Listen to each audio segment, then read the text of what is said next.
Lights camera IFFI. नमस्कार, मैं हूं जया सिन्हा और इफी 2024 की स्पेशल कवरेज के साथ हाजिर हैं हम सीधे पणजी गोवा से। समुद्र का ये किनारा, जगमगाते सितारे और एक से बढ़कर एक खूबसूरत कहानियां।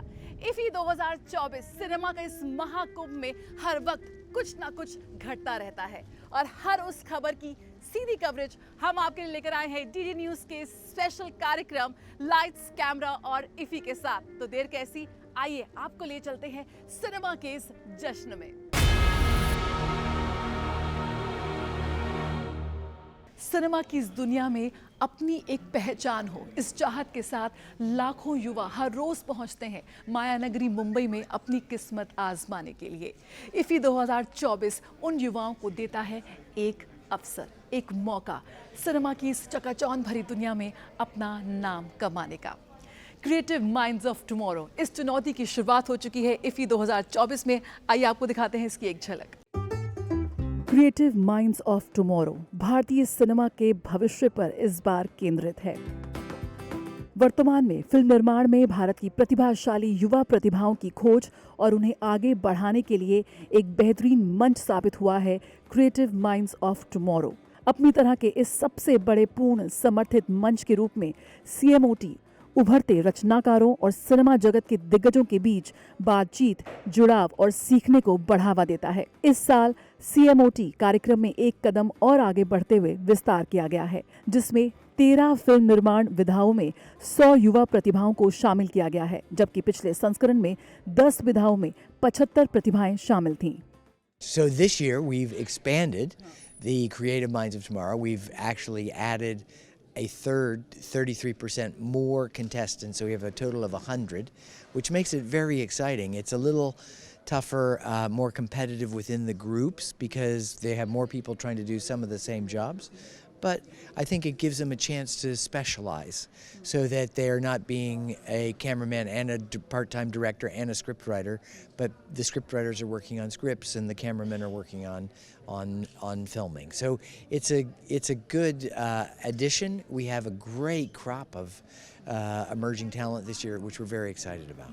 एक विनम्र शुरुआत से लेकर वैश्विक पहचान के स्तर तक सीएमओटी के पूर्व छात्रों ने सफलता की ऐसी कहानियां लिखी हैं जो सीमाओं से परे गूंजती हैं। Film industry in every country is big, and India has a very big film market. But for generations, really, the Indian film market has kind of separated itself from the world. And that's been a shame, both for Indian talent. Indian talent doesn't get seen outside of India, and it's a shame for the world because we don't get all these beautiful stories coming from India that we can enjoy.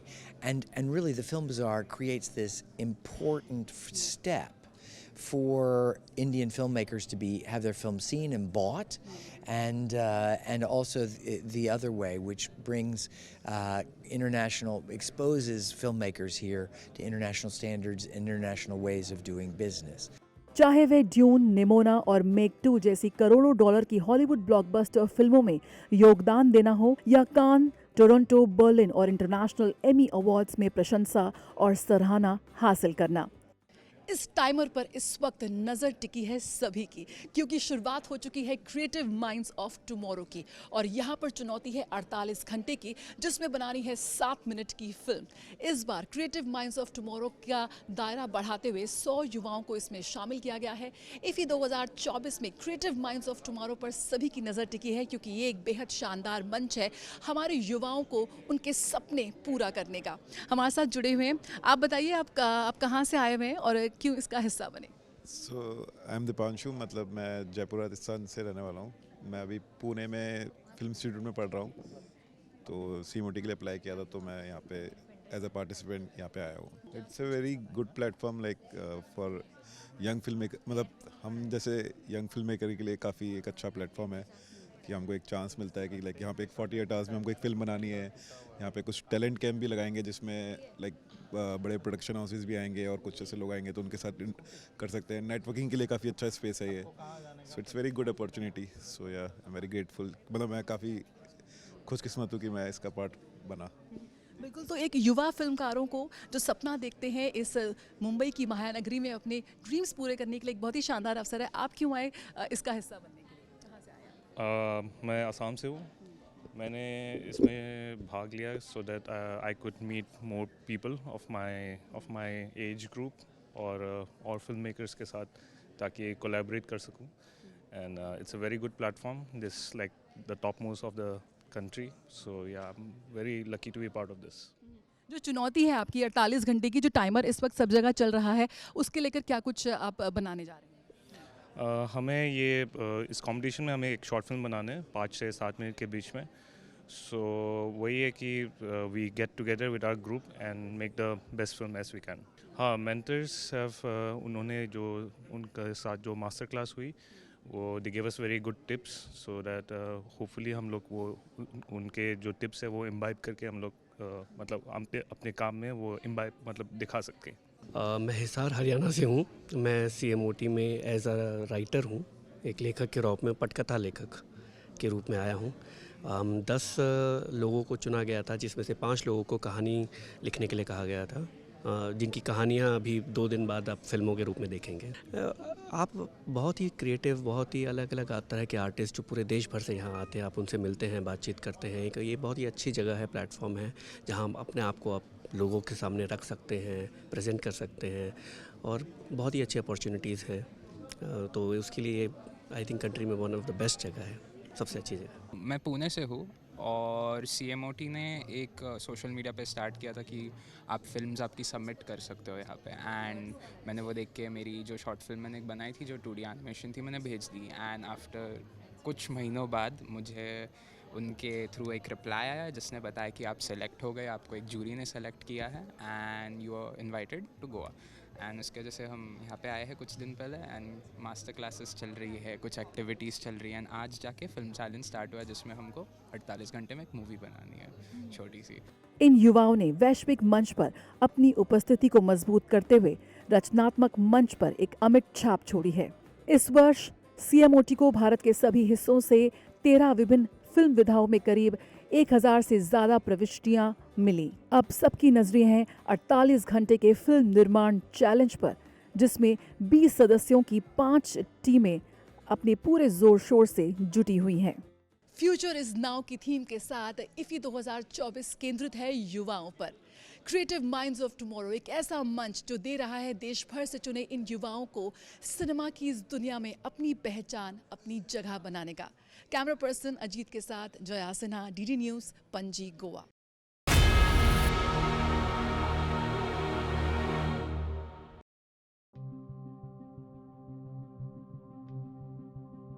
Bharat की संस्कृति का दर्पण प्रसार भारती है कराता, भारत के हर रूप का दर्शन।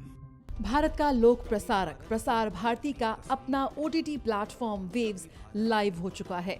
इफ़ी 2024 में प्रेस वार्ता के दौरान प्रसार भारती के चेयरमैन नवनीत कुमार सहगल, प्रसार भारती के CEO गौरव द्विवेदी, निर्माता निर्देशक शिव सागर, संदीप सिंह और अभिनेत्री गौहर खान ने इसे दर्शकों के लिए एक नई शुरुआत करार दिया। नहीं, देखिए, हमारा जो USP अल्टीमेट सेलिंग पॉइंट है हमारा, वो वही है, साफ सुथरा पारिवारिक मनोरंजन। हम मनोरंजन की उस भीड़ में नहीं रहना चाहते, जिस भीड़ में जो आज समाज के साथ वो भीड़ जो हो रहा है। तो हम तो सामान्य साफ सुथरा पारिवारिक मनोरंजन देंगे, इसीलिए हम सबसे अलग हैं। वेव्स ऐप एंड्रॉयड और iOS पर उपलब्ध है और वेव्स फैमिली एंटरटेनमेंट की नई लहर के रूप में दर्शकों का ध्यान खींच रहा है। आज की तारीख में हमारे पास तकरीबन 40 से 50 हज़ार घंटे का कंटेंट है जो ऑलरेडी डिजिटाइज्ड है, और जो बचा हुआ आइडेंटिफाइड और इन्वेंटरीड कंटेंट है उसके डिजिटाइजेशन का काम हमारे यहाँ पे लगातार चल रहा है। और इनको हमारी आर्काइव्स की जो वेबसाइट है, यूट्यूब वगैरह के ऊपर में उनके लो रेज वर्जन्स तो हमने ऑलरेडी अवेलेबल कराए हैं, लोग उनको देख सकते हैं। और उसमें से कुछ चुनिंदा कंटेंट ऐसा है तकरीबन 2 से 2.5 हज़ार घंटे का, जिसको हम लोग ऑलरेडी ला करके वेव्स पर भी प्रस्तुत कर दिए। इस प्लेटफॉर्म का उद्देश्य मनोरंजन के विभिन्न विकल्प प्रदान करना है, जिसमें लाइव चैनल और ऑन डिमांड कंटेंट शामिल है। इस मौके पर फौजी 2.0 की स्टारकास्ट भी मौजूद थी, जो दूरदर्शन के नए अंदाज की झलक पेश करती है। The legacy of Shah Rukh Khan, Fauji, has a new life now. 4G 2 has been released on DD National Monday to Thursday, 9 p.m. And it's a great, opportunity for us to be getting showcased on DD National and Waves. The stories of 4G 2 are very relatable. It's the stories of the lives of people who represent and protect India. जो कहानियाँ हमें पता भी नहीं चलती हैं, जो हमारे बॉर्डर्स पे हमारी सुरक्षा कर रहे हैं, उनकी ज़िंदगियों में और उनकी फैमिलीज़ में क्या होता है, उनके साथ क्या दिक्कतें आती है, क्या अच्छाइयाँ होती हैं, वो सारे खुशी, गम, struggles and actual lives of these people are being showcased. ये OTT प्लेटफॉर्म 12 से ज़्यादा भाषाओं में सामग्री पेश कर रहा है। इसका लक्ष्य समय के साथ सभी भाषाओं और बोलियों में कार्यक्रम शामिल करना है। इस नए OTT प्लेटफॉर्म का उद्देश्य डिजिटल स्पेस में स्वस्थ सामग्री लाना ही नहीं, बल्कि बच्चों और युवाओं सहित समाज के सभी वर्गों के लिए सामग्री उपलब्ध कराना भी है। Best of both the worlds, best of both the worlds, best of both the worlds.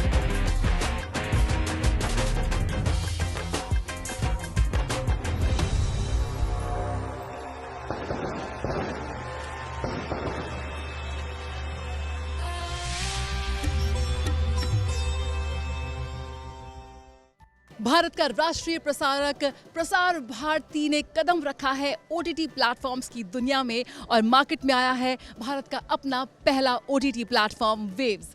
Ride the wave of entertainment. इस OTT प्लेटफॉर्म वेव पर 12 से ज़्यादा भाषाओं में कंटेंट उपलब्ध है और ये हमारी जो पुरानी विरासत है, हमारी पुरानी यादें हैं, उसके साथ में जो इस वक्त का नया कंटेंट है, यानी कि इस वक्त की कंटेम्प्रेरी प्रोग्रामिंग का बहुत ही समृद्ध मेल प्रस्तुत करता है। तो किस तरह से आपके फ़ोन पर पूरी तरह से फ्री, यानी कि पूरी तरह से निःशुल्क आप इस OTT प्लेटफॉर्म को डाउनलोड कर सकते हैं। आइए जानते हैं। फिलिप है मेरे साथ। फिलिप, बताइए किस तरह से आप इसको डाउनलोड कर सकते हैं अपने फ़ोन पे। ये एकदम आसान है। आप अपने प्ले स्टोर पे या फिर अपने ऐप स्टोर पे जाके वेव्स स्पेस PV टाइप कर लें और सीधा डाउनलोड कर लें। डाउनलोड करने के बाद आपको ये ऐप ऐसा दिख जाएगा, फ़ोन पे ओपन मारो और अपना ऐप यूज़ करो। यहाँ पे एकदम कंटेंट जो है पूरे ज़माने का है, कंटेम्प्रेरी है और एकदम आसान है, यूज़र फ्रेंडली ऐप है। बिल्कुल, वेव्स एक बड़े एग्रीगेटर OTT प्लेटफॉर्म के रूप में यहाँ पर प्रवेश कर रहा है और जो हमारे कल्ट क्लासिक शोज रहे हैं जैसे कि शक्तिमान, महाभारत, उसके साथ साथ जो आज के नए शोज हैं 4G 2.0, cyber crime, killing wings और गुनीत मोगा की लेटेस्ट वेब सीरीज, ये सब आप देख सकते हैं सिर्फ आपके अपने OTT प्लेटफॉर्म वेव्स पर। तो देर कैसी, जाइए अपने प्ले स्टोर पर और डाउनलोड कीजिए वेव्स को और इंफोटेनमेंट इकोसिस्टम की एक नई दुनिया में कदम रखिए। कैमरा पर्सन अजीत के साथ Jaya Sinha, TT news, Panaji, Goa. Yes, well, I think it's really great that India has launched its own OTT platform with Indian films. There is an enormous diaspora, and they will be the first people to start consuming it. But I think over time, it will get bigger. And as people watch RRR and see them win an Oscar and enjoy the movie, they watch other films like some of Anurag Kashyap's films, which are always well seen and well received internationally. The more they see these kind of global films, the more a platform like Waves is interesting to regular people in America and in Europe. एक उदाहरण हमें already देखने मिल गया Covid के time पे कि there is a demand when people want to watch shows like Ramayana, Mahabharata again and again because not even the old generation, पुराने सिर्फ लोग नहीं, मतलब आज मैंने खुद अपने फैमिली माँ बाप के साथ बैठ के पूरा का पूरा शो, मैंने, मेरी बात की जनरेशन, पहले जनरेशन, सब ने एक साथ देखा। तो मुझे ऐसा लगता है कि सारे जो एक बहुत नॉस्टैल्जिक मोमेंट होता है जब ये सारे शोज़ वापस एक बार फिर से आ जाते हैं जो कहीं पे भी देखे नहीं जा सकते। सो आई एम श्योर क्योंकि ये दूरदर्शन के IP और उनका कंटेंट है तो ये सारा वेव्स में अवेलेबल रहेगा, तो वो एक अच्छी बात है। उसके साथ साथ अभी मैम जो बदलते दौर के हिसाब से सारी सोच है सर लोगों की, क्योंकि जिस तरह से मैं उनसे बात कर रहा हूँ, जिस तरह का हमने, क्योंकि हम खुद एक शो प्रोड्यूस कर रहे हैं 4G अभी इसके लिए जो ऑलरेडी 18th को आ चुका है, तो उसको देखते हुए मैम सारा नया अंदाज, नाम पुराना, सब चीज़ें का जो मिक्स है, मुझे ऐसा लगता है it is going to work wonders for sure. अब एक्चुअली हिंदुस्तान में, भारत में OTT प्लेटफॉर्म आ गया है, और वो ये है कि मैं अपनी मम्मी, अपने दोस्तों के साथ, अपने कलीग्स के साथ, अपने दोस्तों के साथ, अपनी बहन के साथ मैं एक OTT प्लेटफॉर्म अब देख पाऊँगा।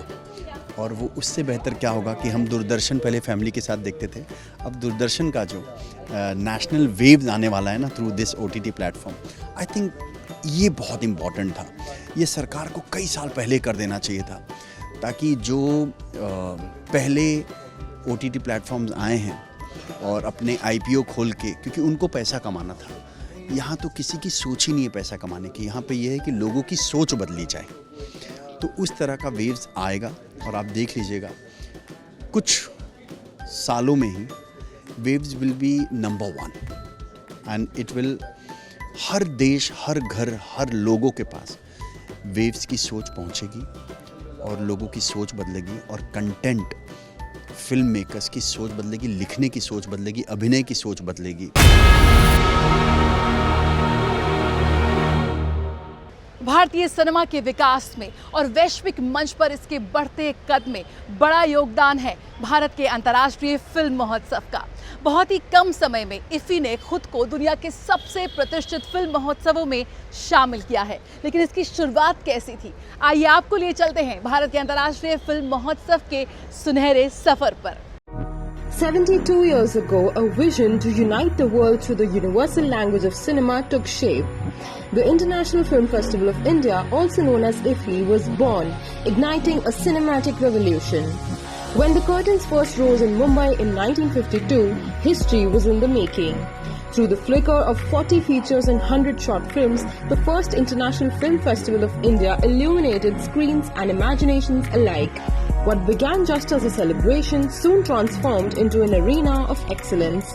The year 1965 marked IFFI's transformation into a competitive festival. The year was also important as IFFI earned an A rating by the International Federation of Film Producers Associations, bringing the festival on par with film festivals of Cannes, Berlin, Venice, Karlovy Vary and Moscow. Through the 1980s and 1990s, IFFI continued to grow in stature, attracting iconic filmmakers, legendary stars and groundbreaking films from every continent. IFFI in 2004 found its permanent home on the picturesque beaches of Goa. Before this, the festival was also held in Delhi, Chennai, Kolkata and Mumbai. In Goa, under the sunny skies and swaying palms, the festival transformed into a tradition, a yearly pilgrimage for storytellers and cinephiles alike. Fast forward to 2019, IFFI celebrated its golden jubilee, marking 50 years of cinematic brilliance. The festival also celebrated the power of women in cinema, showcasing the work of 50 talented female directors. 7 decades have flowed like film through a projector, each frame capturing the evolution of cinema itself. From the traditional celluloid to contemporary digital formats, IFFI has maintained its commitment to celebrating cinematic innovation and evolution. Now, as the world's storytellers prepare to gather once again in Goa for the 55th edition of the IFFI, a new chapter awaits. With the theme Young Filmmakers, the future is now, the 55th IFFI is shining a spotlight on emerging voices in cinema. From Creative Minds of Tomorrow to the new Best Indian Debut Director Award, the spotlight will be on young filmmakers. In addition, with a dazzling lineup of over 180 international films, the 55th IFFI is sure to inspire and amaze. Be a part of this magnificent celebration of cinema from November 20th to 28th, 2024 in Goa. As at IFFI, every story is a testament to the power of films to unite, inspire and transform.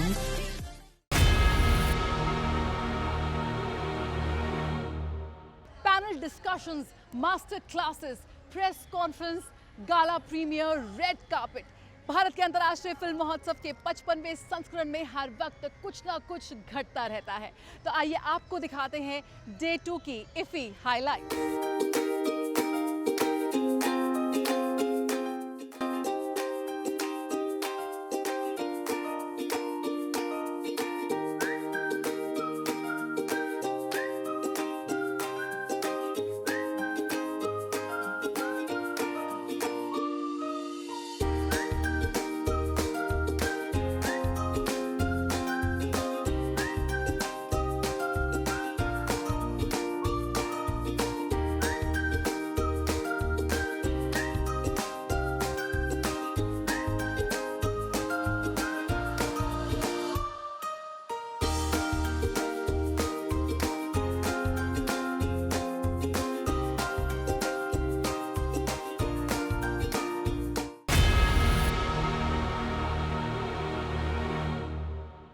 Single window clearance, creators economy को प्रोत्साहन, come shoot in India, make in India. आज दुनिया भर से फिल्मकार भारत आ रहे हैं कहानी की तलाश में, तकनीक की तलाश में। भारत कंटेंट हब बनने की दिशा में तेजी से अग्रसर है और इफी इस कड़ी में एक शानदार मंच साबित हो रहा है। लाइट्स कैमरा इफी, इस खास ब्रॉडकास्ट में फिलहाल इतना ही। लगातार हम आपके लिए लेकर आते रहेंगे इफी 2024 की हर हलचल, हर अपडेट सीधे पणजी गोवा से। फिलहाल आज के लिए मुझे मेरी पूरी टीम को दीजिए इजाजत। नमस्कार।